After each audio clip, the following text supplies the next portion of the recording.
வேளக்கார வீரர் படை பெரிய கடை வீதியின் வழியாக போயிற்று. படையின் கடைசியில் சென்ற சில வீரர்கள் கடை தெருவில் சில திருவிளையாடல்களை புரிந்தார்கள். ஒருவன் ஒரு பட்சண கடையில் புகுந்து ஒரு கூடை நிறைய அதிரசத்தை எடுத்து கொண்டு வந்து மற்ற வீரர்களுக்கு விநியோகித்தான். பிறகு வெறும் கூடையை கடைக்காரனுடைய தலையிலே கவிழ்த்த போது வீரர்களும் வீதியில் சென்றவர்களும் என்று இறைந்து சிரித்தார்கள். இன்னொரு வீரன் வழியில் எதிர்பட்ட ஒரு மூதாட்டியின் கையில் இருந்த பூக்கூடையை பிடுங்கினான். பூவையெல்லாம் வாரி இறைத்துக் கொண்டே பூமாரி பொழிகிறதடா என்றான். அவன் வாரி வீசிய பூக்களை பிடிக்க முயன்ற வீரர்கள் குதித்தும் சிரித்தும் கொம்மாளம் அடித்தார்கள். எதிரில் வந்த ஒரு மாட்டு வண்டியை இன்னொரு வீரன் நிறுத்தி மாட்டை வண்டியிலிருந்து போட்டு அவிழ்த்து விரட்டி அடித்தான். மாடு மிரண்டு மக்கள் கூட்டத்திலேயே புகுந்து சிலரை தள்ளி கொண்டு ஓடியது. மீண்டும் ஒரே கோலாகல சிரிப்புதான். இதையெல்லாம் பார்த்து கொண்டிருந்த வந்தியத்தேவன், ஆகா, பழுவேட்டரையரின் வீரர்களைப் போல் இவர்களும் விளையாடுகிறார்கள். இவர்களுடைய விளையாட்டு மற்றவர்களுக்கு வினையாக இருக்கிறது. நல்ல வேளை, இவர்களுடைய பார்வை நம் மீது விழாமல் ஒதுங்கி நின்றோம். இல்லாவிடில் ஒரு சண்டை ஏற்பட்டிருக்கும், வந்த காரியம் கெட்டுப் போயிருக்கும் என்று எண்ணிக்கொண்டான். ஆனால் ஒரே ஒரு வித்தியாசமும் அவனுக்கு புலனாயிற்று. வேளக்கார படை வீரர்களின் விளையாடல்களை இங்குள்ள ஜனங்கள் அவ்வளவாக வெறுக்கவில்லை. அவர்களுடைய கும்மாளத்தில் ஜனங்களும் சேர்ந்து சிரித்து குதூகலித்தார்கள். இதை பற்றி கேட்கலாம் என்று திரும்பி பார்த்தபோது பூக்குடலைகளுடன் நின்ற சிறுவனை வந்தியத்தேவன் காணவில்லை. கூட்டத்திலும் கோலாகலத்திலும் அந்த வாலிபன் எங்கேயோ போய்விட்டான். ஒருவேளை அவனுடைய வேலையை பார்க்க போயிருக்கக்கூடும். வேளக்கார படை மாலையில் கோட்டையிலிருந்து வெளியேறிய பிறகு மற்ற யாரையும் உள்ளே விடுவதில்லை என்று வந்தியத்தேவன் அறிந்து கொண்டான். இரவு பகல் எந்த நேரத்திலும் கோட்டைக்குள் பிரவேசிக்கும் உரிமை பெற்றவர்கள் அரச குடும்பத்தைச் சேர்ந்தவர்களும் அமைச்சர்களும் தண்டநாயகர்கள் தான். பழுவேட்டரையர்களின் குடும்பத்தாருக்கும் அவ்வுரிமை உண்டு என்று வந்தியத்தேவன் தெரிந்து கொண்டான். எனவே இராத்திரியே கோட்டைக்குள் போக வேண்டும் என்ற உத்தேசம் அவனுக்கு மாறிவிட்டது. தன்னிடமிருந்த இலச்சினை மோதிரத்தை காட்டி சோதனை செய்ய வந்தியத்தேவன் விரும்பவில்லை. அதைவிட இரவு கோட்டைக்கு வெளியிலேயே தங்கி நகரை சுற்றி பார்த்துவிட்டு நாளை உதயத்துக்கு பிறகு கோட்டைக்குள் செல்வதே நல்லது. இராத்திரியில் அப்படியே கோட்டைக்குள் பிரவேசித்தாலும் அரசரை தரிசித்து ஓலை கொடுப்பது இயலாத காரியமே அல்லவா? கோட்டை மதிலை சுற்றிலும் இருந்த வீதிகளின் வழியாக வந்தியத்தேவன் வேடிக்கை பார்த்து கொண்டே மெதுவாக சென்றான். அன்று பல காத தூரம் பிரயாணம் செய்திருந்த அவனுடைய குதிரை மிக களைத்திருந்தது. சீக்கிரத்தில் அதற்கு ஓய்வு கொடுக்க வேண்டியதுதான். இல்லாவிடில் நாளைக்கு அவசியம் ஏற்படும் போது இக்குதிரையினால் பயனில்லாமல் போய்விடும். வசதியாக தங்குவதற்கு ஓரிடம் விரைவில் கண்டுபிடித்தாக வேண்டும்.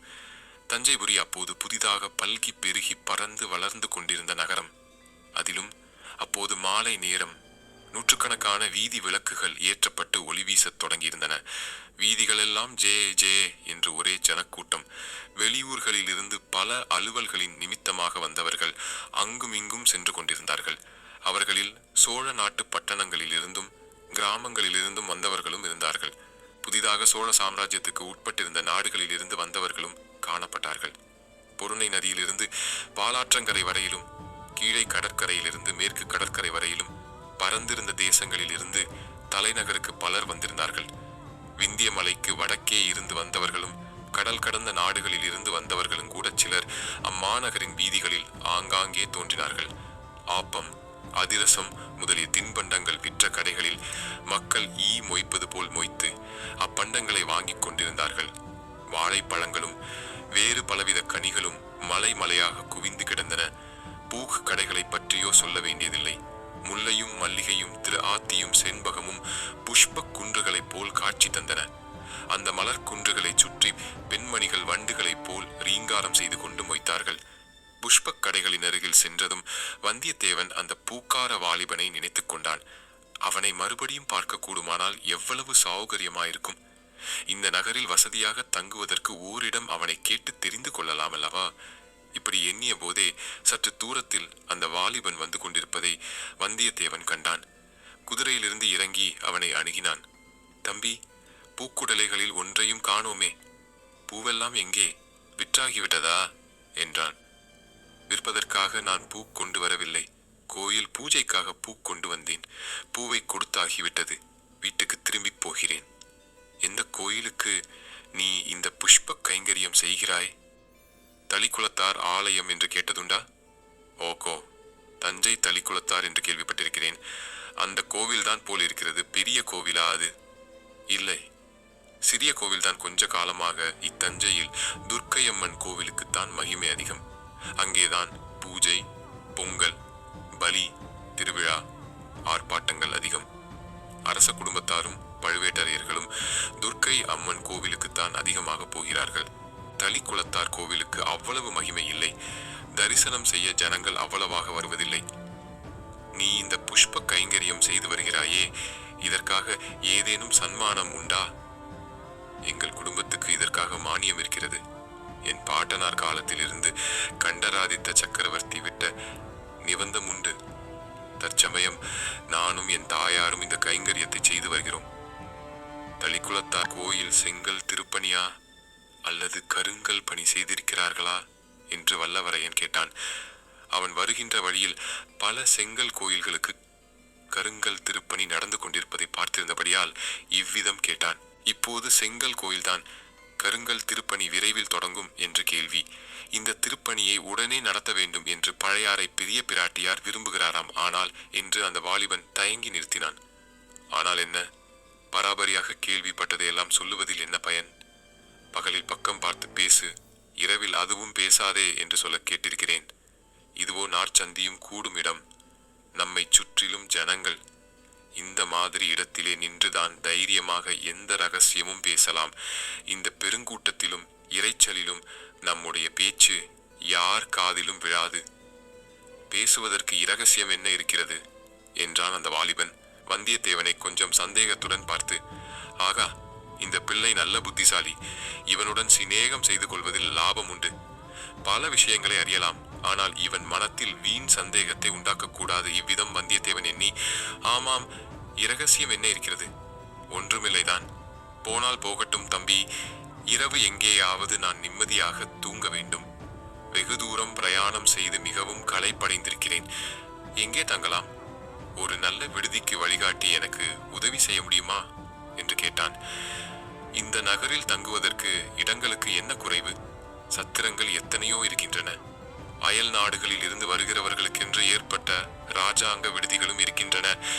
ஆனால் உங்களுக்கு இஷ்டமாயிருந்தால், தம்பி, உன் பேர் என்ன என்று வந்தியத்தேவன் கேட்டான். அமுதன், சேந்தன் அமுதன். அடடா, எவ்வளவு நல்ல பேர்! கேட்கும் போதே என் நாவில் அமுது ஊறுகிறதே. எனக்கு இஷ்டமாயிருந்தால் உன்னுடைய வீட்டுக்கு வந்து தங்கலாம் என்றுதானே நீ சொல்லத் தொடங்கினாய்? ஆமாம். அது எப்படி உங்களுக்கு தெரிந்தது? என்னிடம் மந்திர வித்தை இருக்கிறது, அதனால் தெரிந்து கொண்டேன். உன் வீடு எங்கே இருக்கிறது? நகர எல்லையை தாண்டி கூப்பிடு. தூரத்தில் எங்கள் பூந்தோட்டம் இருக்கிறது. தோட்டத்துக்குள்ளே எங்கள் வீடும் இருக்கிறது என்றான் அமுதன். ஆகா, அப்படியானால் உன் வீட்டுக்கு நான் வந்தே தீர்வேன். இந்த பட்டணத்து சந்தடியில் என்னால் இன்றிரவை கழிக்க முடியாது. மேலும் உன்னை போன்ற உத்தம புதல்வனை பெற்ற உத்தமியை தரிசிக்க விரும்புகிறேன். என்னை பெற்ற அன்னை உத்தமிதான், ஆனால் துர்ப்பாக்கியசாலி. அடடா, ஏன் அவ்வாறு சொல்கிறாய்? ஒருவேளை உன் தந்தை? என் தந்தை இறந்துதான் போனார்.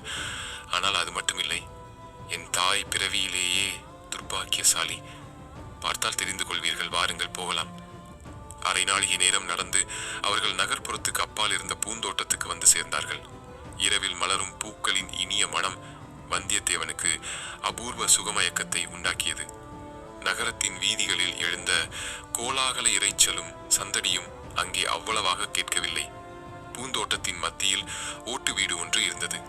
பக்கத்தில் 2 குடிசைகள் இருந்தன. தோட்ட வேலையில் உதவி செய்த 2 குடும்பத்தார் அக்குடிசைகளில் இருந்தார்கள். அவர்களில் ஒருவனை அமுதன் அழைத்து வந்தியத்தேவனுடைய குதிரைக்கு தீனி வைத்து மரத்தடியில் கட்டி வைக்கும்படி கூறினான். பிறகு வீட்டுக்குள் அழைத்துச் சென்றான். அமுதனுடைய தாயாரை பார்த்ததும் வந்தியத்தேவனுக்கு அவளுடைய துர்ப்பாக்கியம் இத்தகையது என்று தெரிந்துவிட்டது. அந்த மூதாட்டி பேசும் சக்தியற்ற ஊமை, காதும் கேளாது என்று தெரிந்தது. ஆனால் அந்த மாதரசியின் முகத்தில் கருணையும் அன்பும் நிறைந்து ததும்பியதை வந்தியத்தேவன் கண்டான். கூறிய அறிவின் ஒளியும் அம்முகத்தில் இருந்து வீசியது. பொதுவாக ஏதாவது ஒரு அங்கத்தில் ஊனமுற்றவர்கள் மற்றபடி சிறந்த அறிவு கூர்மையுள்ளவர்களாக விளங்குவது சிருஷ்டி விசித்திரங்களில் ஒன்று அல்லவா? அமுதன் சில சமிக்ஞைகள் செய்ததும் அந்த மூதாட்டி வந்திருப்பவன் அயல் தேசத்திலிருந்து வந்த விருந்தாளி என்று தெரிந்து கொண்டாள். முகபாவத்தினாலேயே தன்னுடைய பரிவையும் வரவேற்பையும் தெரிவித்தாள். சற்று நேரத்துக்கெல்லாம் இலை போட்டு அந்த அம்மாள் உணவு பரிமாறினாள். முதலில் இடியாப்பமும் இனிப்பான தேங்காய்ப்பாலும் வந்தன. அந்த மாதிரி இனிய பலகாரத்தை வந்தியத்தேவன் தன் வாழ்நாளில் அருந்தியதில்லை. 10-12 இடியாப்பமும் அரைப்படி தேங்காய்ப்பாலும் சாப்பிட்டான். பிறகு புலிக்கறியும் சோளமா பணியாரமும் வந்தன. அவற்றையும் ஒரு கை பார்த்தான். அப்படியும் அவன் பசி அடங்கவில்லை. கடைசியாக காற்படி அரிசி சோறும் அரைப்படி தயிரும் நுங்கினான். பிறகுதான் அவன் இலையிலிருந்து எழுந்தான். சாப்பிடும் போதே சில விஷயங்களை அமுதனிடம் கேட்டு தெரிந்து கொண்டான். தஞ்சை கோட்டைக்குள்ளே அப்போது சுந்தர சோழ சக்கரவர்த்தியையும் அவருடைய அரண்மனை பரிவாரங்களையும் தவிர இன்னும் முக்கியமாக யார் யார் இருக்கிறார்கள் என்று விசாரித்தான். பெரிய பழுவேட்டரையர், சின்ன பழுவேட்டரையர் இவர்களின் மாளிகைகளும் பரிவாரங்களும் அங்கு இருந்தன. தன பொக்கிஷம், தானிய பண்டாரம் இரண்டும் கோட்டைக்குள் இருந்தபடியால் அவற்றை பரிபாலிக்கும் அதிகாரிகளும் கணக்கர்களும் இருந்தார்கள். சுந்தர சோழரின் அந்தரங்க நம்பிக்கைக்கும் அபிமானத்துக்கும் பாத்திரரான அனிருத்த பிரம்மராயர் என்னும் அமைச்சரும் திருமந்திர ஓலை நாயகரும் கோட்டைக்குள்ளேதான் வசித்தார்கள். மற்றும் சின்ன பழுவேட்டரையரின் தலைமையில் தஞ்சை கோட்டையை காவல் புரிந்த வீரர்களும் அவர்களுடைய குடும்பத்தாரும் அங்கேயே தங்கியிருந்தார்கள். பொன் வெள்ளி நகை வியாபாரிகளும் நவரத்தின வியாபாரிகளும் பொன்னாச்சாரிகளும் கோட்டைக்குள் இடமளிக்கப்பட்டிருந்தார்கள்.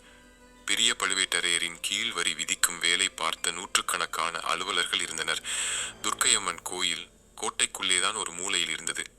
கோவில் பூசாரிகளும் பணிவிடையாளரும் கணிகையரும் கோவிலுக்கு அருகில் குடியிருந்தார்கள். இதையெல்லாம் தெரிந்து கொண்ட பிறகு, அமைச்சர்கள் அனைவரும் தற்சமயம் கோட்டையில் இருக்கிறார்களா என்று வந்தியத்தேவன் கேட்டான். எல்லாரும் எப்படி இருப்பார்கள்? பற்பல காரியமாக வெளியிலே போய் கொண்டும் வந்து கொண்டும் தான் இருப்பார்கள். அனிருத்த பிரம்மராயர் சில காலமாகவே நகரில் இல்லை. அவர் சேர நாடு சென்றிருப்பதாக கேள்வி. பெரிய பழுவேட்டரையர் 4 தினங்களுக்கு முன்னால் வெளியே சென்றார். கொள்ளிடத்துக்கு வடக்கே நடுநாட்டுக்கு சென்றதாக கேள்வி. போனவர் ஒருவேளை திரும்பி வந்திருக்கலாம் அல்லவா? உனக்கு தெரியாதாக்கும். இன்று சாயங்காலம் பழுவூர் இளையராணியின் பல்லக்கு வந்தது. கோட்டை வாசலில் நானே பார்த்தேன். ஆனால் பழுவேட்டரையர் வரவில்லை. ஒருவேளை வழியில் எங்கேயானும் தங்கிவிட்டு நாளை வரக்கூடும்.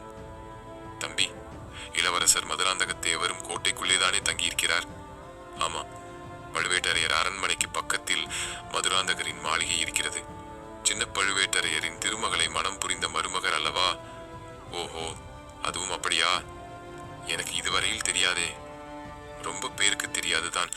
சக்கரவர்த்தியின் தேக அசௌகரியத்தை முன்னிட்டு திருமணத்தை கோலாகலமாக நடத்தவில்லை. நல்லது. மதுராந்தகத்தேவர் இப்போது கோட்டைக்குள்ளேதானே இருக்கிறார்? கோட்டைக்குள்ளேதான் இருக்க வேண்டும். ஆனால் மதுராந்தகத்தேவர் சாதாரணமாக வெளியில் வருவதில்லை.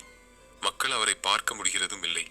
சிவபக்தியில் ஈடுபட்டு பெரும்பாலும் யோகத்திலும் தியானத்திலும் பூஜையிலும் காலம் கழிப்பதாக கேள்வி. ஆனாலும் இத்தனை நாளைக்கு பிறகு கல்யாணம் செய்து கொண்டிருக்கிறாரே. ஆமாம், அது கொஞ்சம் வியப்பான காரியம்தான். கல்யாணத்துக்கு பிறகு மாப்பிள்ளை தேவரின் மனமே மாறி போயிருப்பதாயும் சொல்கிறார்கள். நமக்கென்ன அதை பற்றி? பெரிய இடத்து பேச்சு பேசாமல் இருப்பதே நல்லது. சேந்தன் அமுதனிடம் இன்னும் பல விஷயங்களை கேட்டு தெரிந்து கொள்ளும் ஆவல் வந்தியத்தேவனுக்கு இருந்தது. ஆனால் அதிகமாக ஏதேனும் கேட்டு சந்தேகத்தை கிளப்பிவிட அவன் விரும்பவில்லை. இத்தகைய சாது பிள்ளையின் சிநேகம் தனக்கு பேருதவியாயிருக்கும். தஞ்சையில் தங்க இம்மாதிரி ஒரு வீடு அகப்பட்டதும் தன்னுடைய அதிர்ஷ்டந்தான். அதையெல்லாம் கெடுத்துக் கொள்வானேன்? மேலும் நீண்ட பிரயாண களைப்புடன் முதல் நாள் இரவு கண் விழித்ததும் சேர்ந்து கொண்டது. கண்ணை சுழற்றி கொண்டு தூக்கம் வந்தது. சேந்தன் அமுதன் அவனுடைய நிலையை அறிந்து விரைவில் படுக்கை போட்டுக் கொடுத்தான். தூக்க மயக்கத்தில் கடைசியாக வந்தியத்தேவனுடைய மனத்தில் பழுவூர் இளையராணியின் திருமுகம் வந்தது. அப்பப்பா, என்ன அழகு, என்ன ஜொலிப்பு! அந்த மாயமோகன வடிவத்தை திடீரென்று அவன் பார்த்ததும் அடியோடு செயல் இழந்து கண் கொட்டாமல் திகைத்து நின்றது. இன்னொரு அனுபவத்தை அவனுக்கு நினைவூட்டியது. சிறு பிராயத்தில் ஒரு சமயம் காட்டு வழியாய் போய்க் கொண்டிருக்கையில் திடீரென்று படம் எடுத்து ஆடிய பாம்பு ஒன்று அவன் முன் எதிர்பட்டது. அதன் அழகே அழகு, கவர்ச்சியே கவர்ச்சி. வந்தியத்தேவனால் பாம்பின் படத்திலிருந்து கண்ணை அகற்றவே முடியவில்லை. கண் கொட்டவும் முடியவில்லை. பார்த்தது பார்த்தபடி நின்றான். பாம்பும் ஆடிக்கொண்டே இருந்தது. பாம்பு ஆடிய போது அதற்கிணங்க இவன் உடம்பும் ஆடியது. இதன் முடிவு என்ன ஆகியிருக்குமோ தெரியாது.